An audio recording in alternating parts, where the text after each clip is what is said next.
weeks about the adoption of this general plan. And I think there have been a series of questions in a number of our ongoing minds. I continue to have those questions. I have studied the plan, and I first want to say I am thankful again and again and again for all of the voices and all of the souls that have participated in this process.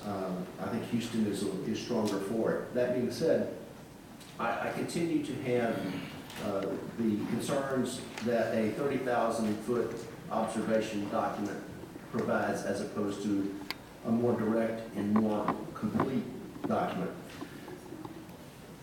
Part of my concerns have been that as we look at, and I think it was, I'm trying to remember who mentioned it yesterday, maybe it was Ms. Timms, as we look at a Declaration of Independence type of document, much of what we're talking about is interpretation. And not only merely interpretation of the document or how we move forward, but who is empowered to do the moving forward and what are they empowered to do.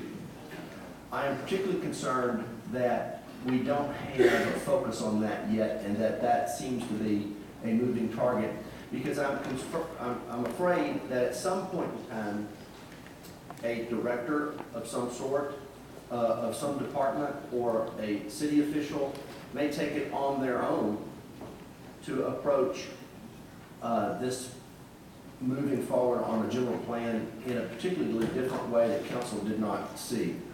I'm also concerned that when we create such broad goals, that the general public could become very desensitized to the process and use the document in a way to heighten, quite frankly, cynicism that we haven't created project A or B or C and D.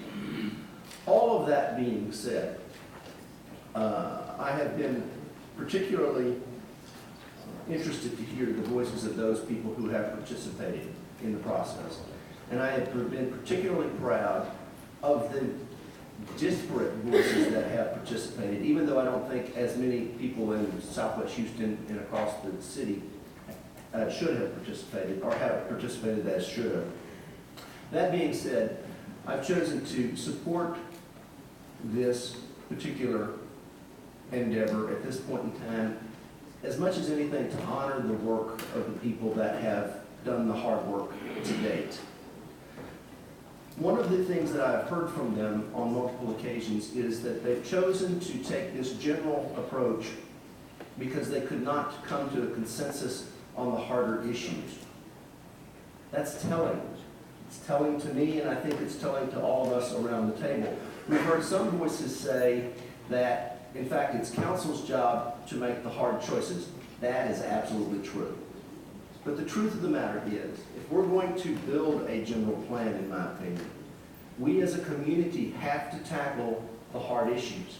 We have to build consensus around whether we go in direction A or B or C.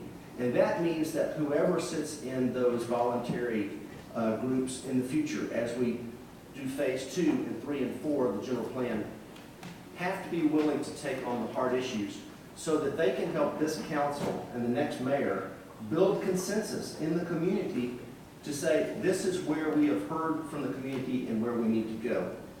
I'm positive that those of us that are here and will be here as each of these phases move forward will be more than happy to participate. We'll be more than happy to provide leadership from the perspectives of our own individual districts. But we must have that consensus work, and we must have the citizenry of this city help us make these hard decisions. For that, Mayor, I want to thank you for the good work that you've done and the good work of all of the committee representatives across the board. And I look forward to, as has been said by, I think, Ms. Bell, beginning this process because it's a start. Thank you, Mayor. Councilmember Vice Mayor Pro Tem Davis.